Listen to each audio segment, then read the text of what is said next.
আজি যোৱা জুলাইৰ পৰা আমি আজিলৈকে BTAD প্ৰায় 35খন জনসভাত সম্বোধন কৰিলোঁ।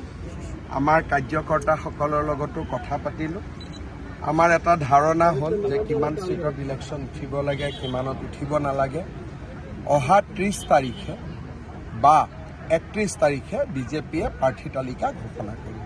কেনেকুৱা দেখিছে ছাৰ ইয়াত বিজেপিৰ মতেদিতো পৰিৱেশটো আমি ভবাতকৈ বেছি ভাল, কিন্তু এতিয়া কেণ্ডিডেট দিয়াৰ পিছত চিটৰ হ'ব।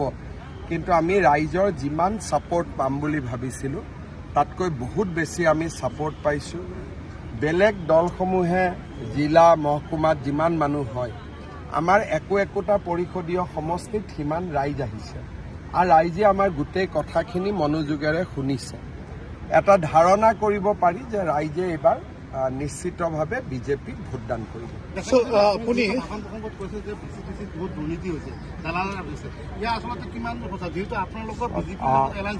আমাৰ বিজেপিতো 9টা চিট আছিলে, যাতে BTADত শান্তি হয়। সেইকাৰণে আমি BTCৰ চৰকাৰত আছিলোঁ, যাতে ইয়াতে গুলি গালাজ বোম বাৰুদ হ'ব নোৱাৰে। চৰকাৰটো আমি চলোৱা নাই, কিন্তু আমি চলাওঁ বা বেলেগ দলে চলায়। এই VCDC ব্যৱস্থাটোত যদি সংশোধন নাহে, তেতিয়াহ'লে গৰীব দুখীয়া মানুহে BTCৰ পৰা কেতিয়াও উপকৃত হ'ব নোৱাৰে। VCDCৰ ইলেকশ্যন হ'ব লাগে। ছাৰ, আপুনি ইন্দোৰৰ কথা কৈছে। আপোনালোকৰ ননাই সংসদৰ পৰিষদীয় সংসদৰ বিজেপি EM এজন আছে সঞ্জীৱ তাঁতী। তেখেতৰ যথেষ্ট যি কৰাপশ্যন লেভেল, সেই কৰাপশ্যন ৰাইজৰ মাজত যথেষ্ট চৰ্চা বৃদ্ধি পাইছে।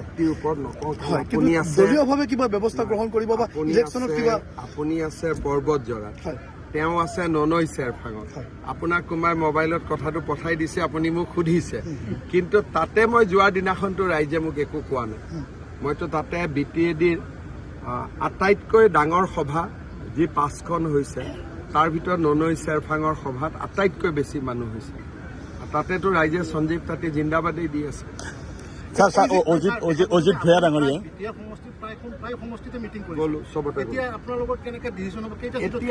আমিতো যোৱাবাৰ 24টা চিটত ইলেকশ্যন খেলিছিলোঁ, গতিকে এইবাৰ 24ৰ ওপৰত থাকিব, 24ৰ তলত নাথাকে। এইবাৰতো হাৱা মতেতো চৰকাৰে বিজেপিৰ হৈ যাব, কিন্তু এতিয়া আজিৰ হাৱা এইটো হ'ল আগষ্ট। ছেপ্টেম্বৰলৈকে কেণ্ডিডেট হ'ব, ভাল কেণ্ডিডেট বেয়া কেণ্ডিডেট সেইটোও আহিব। গতিকে ইয়াৰ পিছত কেণ্ডিডেটৰ লগত যেতিয়া মিটিং কৰিম, তেতিয়া গম পাম যে হয় ইমান ভোটত। আপোনালোকৰ যিটো সংখ্যাগৰিষ্ঠতা লাভ কৰে, এতিয়ালৈকে দুটাকৈ চিফ এতিয়ালৈকে BTAD চাইছে। বিজেপি গঠন হলে BTADৰ চিফ কোন হ'ব? সাংবাদিকসকলক এতিয়া কিয় কৈ থৈ দিছে? চাওক, এই ইলেকশ্যনত BPFও আমাৰ শত্ৰু নহয়, UPPLও শত্ৰু নহয়। গতিকে মই এনেকুৱা প্ৰশ্নৰ উত্তৰ নিদিওঁ যিটোৱে কালি আকৌ আমাক বিভেদ কৰিব। BTCত চিফ হোৱা নোহোৱাতকৈ আটাইতকৈ ডাঙৰ কথাটো হ'ল শান্তিটো যাতে বিঘ্নিত নহয়। গতিকে মই মুখ্যমন্ত্ৰী হিচাপে এনেকুৱা কথা ক'ব নোৱাৰোঁ যিটো কথাই মই 5 বছৰে কষ্ট কৰি অনা শান্তিটো অশান্তি হৈ যায়। গতিকে মোৰ দায়িত্ব বেছি। আমাৰ বিৰুদ্ধে 2-4টা কোনোবাই ক'লেও আমি তাৰ উত্তৰ আমি দিব নালাগে, কাৰণ ইলেকশ্যনত বহুত সময়ত ৰাইজে বহুত কথা কয়। অসমত আমি যেনেকৈ ইলেকশ্যন খেলোঁ, BTCত আমি তেনেকৈ নেখেলোঁ। BTCত বিজেপি হাৰা জিকাতকৈ ডাঙৰ কথাটো হ'ল BTCত যাতে শান্তি থাকে। ছাৰ, হামিদা বিতৰ্কক লৈ অজিত ভূঞা এটা কথা কৈছে যে সভাত কথাটো কোৱা নাছিলে, বাহিৰত কৈছিলে। চাওক, এই মানুহগৰাকীক কোনে মাতি আনিছিলে? অজিত ভূঞাই মাতি আনিছিলে। এই মানুহগৰাকীক মাতি অনাটো ভুল হৈছে বুলি অজিত ভূঞাই ক্ষমা খুজিছে নেকি? অজিত ভূঞাই চাফাইহে দি আছে। বিজেপি অযথা হস্তক্ষেপ কৰে বুলি কৈছে। বিজেপি অযথা কি হস্তক্ষেপ কৰিব লাগে? তেওঁতো কোৱা কথাখিনি ৰাইজে নিজে শুনিছে, এইটোতো বিজেপিয়ে বনাই কোৱা নাই। বোলে তেওঁ কোৱা নাই, বিজেপিয়ে মিছা টেপ এটা খুলি দিছে বা অডিঅ' ৰেকৰ্ডিং মিছা দিছে, তেতিয়াহে বিজেপিৰ গাত দোষ। আজিলৈকেতো হামিদাই কোৱা নাই যে এইখিনি কথা মই কোৱা নাই বুলি। গতিকে বিজেপিৰ দোষ কেনেকৈ হ'ল? তেওঁ কৈছে যে বাংলাদেশী হ'লেও ইয়াত আমি ৰক্ষণাবেক্ষণ দিব লাগে। ইয়াৰ মিয়া মানুহখিনিয়ে কৈ আছে আমি বাংলাদেশী নহয়, তেওঁ চবকে বাংলাদেশী বনাই থৈ গ'ল, হয় নে নহয়? গতিকে মোৰ মতেদি হামিদাক অকল আমিয়ে বিৰোধিতা কৰিব নালাগে, অজিত ভূঞাক আমিয়ে বিৰোধিতা কৰিব নালাগে। নিয়মমতে হামিদাক বেছি বিৰোধিতা অজিত ভূঞা আৰু মিয়া সমাজেহে কৰিব লাগে। মিয়া সমাজে কৈ আছে আমি ভাৰতীয় ভাৰতীয়, হামিদাই কৈ গ'ল যে এইবিলাক বাংলাদেশী হ'লেও তেওঁলোকক জাগা দিব লাগে। তাৰমানে আমি আজিলৈকে সকলো মিয়াক কেতিয়াও বাংলাদেশী বুলি কোৱা নাই, কিন্তু হামিদাইটো চবকে কৈ থৈ গ'ল। গতিকে এই অজিত ভূঞা বা এই কি আছে লুৰিণ গগৈ, অজিত ভূঞা, সেইটো লুৰিণজ্যোতি গগৈ হওক বা সকলোৱে ছাৰ মিয়া প্ৰেম এটাত নামি পৰা দেখা গৈছে। কি মিয়াৰ ভোটখিনি টাৰ্গেট নেকি আচলতে? একচুৱেলি মিয়াক মৰম কৰাত কোনো বাধা নাই। মইতো নিযুত মইনা দিছোঁ, মইতো অৰুণোদয় দিছোঁ, কিন্তু সকলোকে ভাল ৰাস্তা দেখুৱাটো আমাৰ দায়িত্ব। যে ফৰেষ্টত সোমাব নালাগে, PGR সোমাব নালাগে, য'ত ঘৰ আছে তাতে থাকোঁ, উজনিত যাব নালাগে, উত্তৰ অসমত যাব নালাগে। এতিয়া শিলচৰৰ পৰা লখিমপুৰত যোৱাটো কোনো দৰকাৰ নাই। আমাৰতো অসমীয়া মানুহ কেতিয়াও নাহে, চাকৰি সূত্ৰ আহিলে ভাড়া ঘৰ লৈ গুচি যায়। গতিকে সকলোকে ভাল কথা শিকাব লাগে। এই এভিকশ্যনে মানুহক ভাল কথা শিকাই আছে যে হয় ধুবুৰীতো এভিকশ্যন হোৱা নাই, গোৱালপাৰাতো হোৱা নাই, ফৰেষ্টতহে হৈছে, ৰেভিনিউটো ক'তো হোৱা নাই, চৰতটো এভিকশ্যন হোৱা নাই।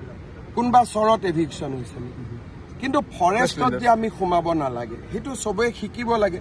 কাৰণ ফৰেষ্ট কটাৰ কাৰণেতো এতিয়া ইমান গৰমত আমি চবেই ঘামি আছোঁ। অকল ময়ে ঘামা নাই, মিয়া মানুহতো ঘামি আছে।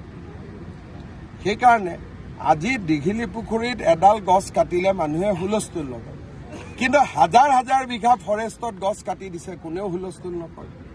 ফৰেষ্টত জনজাতীয় লোকক আৰু 3টা জেনেৰেশ্যন থকা লোকক বাদ দি ফৰেষ্টত কোনো থাকিব নোৱাৰে। এইবোৰ আইনৰ লিখা কথা।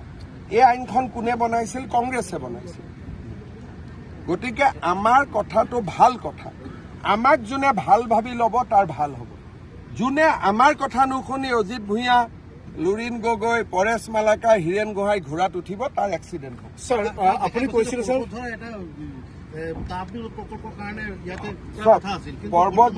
পৰ্বতজৰাত নহ'ব, এতিয়া চাপৰত হ'ব। কিন্তু লছটো পৰ্বতজৰাৰ হ'ব। নহ'লে ইয়াত কিমান চালাকাটি ধৰণৰ কিমান উন্নতি হ'লহেঁতেন।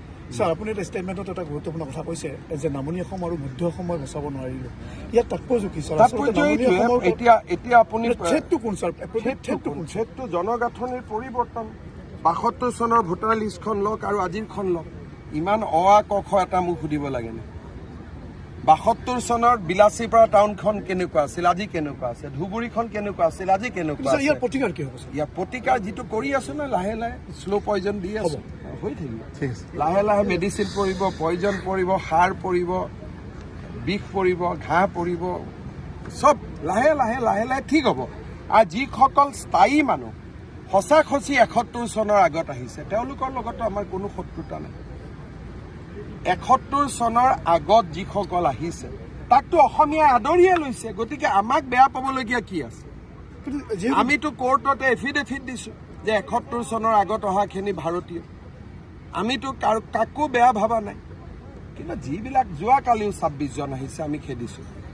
গতিকে যি সদায় আহি আছে সেইখিনি মানুহকতো মিয়া মানুহে সোমাব দিব নালাগে নিয়ম মতে, যদি আইনৰ মতে চাব যায়।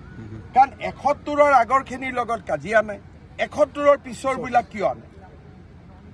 ফৰেষ্টতো আমি এনেকুৱা নহয় যে অকল মিয়াক এভিকশ্যন কৰিছোঁ। কোনোবা যদি বেলেগ, এতিয়া যে আমাৰ অৰিয়াম ঘাটত এভিকশ্যন হৈছে, তাত বেলেগ জাতি উপজাতিৰো মানুহ আছিল, তেওঁলোকো উঠি আহিছে। এনেকুৱা নহয় যে অকল মিয়া মানুহক এভিকশ্যন হৈছে। কিন্তু প্ৰতিবাদটো মিয়া মানুহখিনিয়ে কৰে, তেওঁলোকে আইন মানিব নোখোজে। আইন নামানিলেতো নহ'ব। ভাৰত এখন আইনৰ ওপৰত স্থিত ৰাজ্য। কিমান বিঘা মাটি? এজনে ৩০০ বিঘা। আৰে মোৰে নাই ৩০০ বিঘা, এজনে ২০০ বিঘা, মোৰে নাই। ৩০০-২০০ বিঘা মাটি কোনোবাই যদি লৈ থাকে, মানুহৰ খং নুঠিব নেকি? আপোনালোকৰ আছে কাৰোবাৰ ৩০০ বিঘা ২০০ বিঘা? নাই। ৩০০-২০০ বিঘা মাটি এজন মানুহে লৈ আছে, খং উঠিবনে নাই? আৰু বোলে ১.৫ কঠা লৈছে গৰীব দুখীয়া, তেতিয়াতো আমি কেতিয়াও কাজিয়া নকৰোঁ। ১.৫ কঠা ৩ কঠা, এইটো ২০০ বিঘা ১৫০ বিঘা। মইতো উৰিয়াম ঘাটত দেখি মোৰ মাথাই গৰম হৈছে। মই ইয়াতে ফাৰ্ম হাউচ এখন বনাই থাকিব লাগে, CM হৈ লাভ নাই। স্যাৰ সন্মুখত দুৰ্গা পূজা আছে, ক'ৰবাত এতিয়া এনেকুৱা ক'ৰবাত আমি যদি ক'ৰবাত ১ কঠা মাটি লওঁ, কংগ্ৰেছে হুলস্থুল লগাই দিয়ে। আৰে আমাৰ মাটিৰ ভেলুৱে নাই। ১০০-২০০ বিঘা মাটি লৈ ৩০০ বিঘা মাটি লৈ বহি আছে। গতিকে ভাল কথাখিনি ক'লে বেয়া পাব নালাগে নহয়।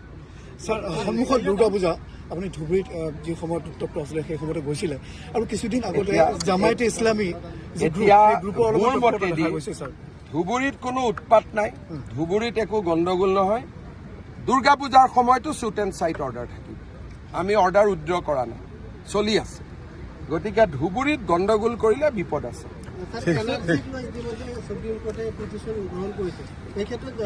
NRC চাওক, NRCখন অলপমানতো গণ্ডগোল কৰি হ'লেই, চবেই পুৰণা বাপেক পুতেকৰ মিলন হৈ গ'ল, গিৰিয়েক ঘৈণীয়েকৰ মিলন হৈ গ'ল, ভায়েক বায়েকৰ মিলন হৈ গ'ল। গতিকে গোটেই NRCখনটো টুপি ছিষ্টেমত বনিলে, এটা প্ৰতীক হাজেলাই ৰাইজক টুপি দিলে আৰু চবেই মিলি ৰাইজখনক টুপি কৰি দিলে। গতিকে এই NRCখনৰ ব্যৱস্থাটো মই কাৰেক্ট কৰিম, অলপ পৰিৱেশ আহিব দিয়ক, ঠিক হৈ যাব, NRCও ঠিক হ'ব। ঠিক আছে।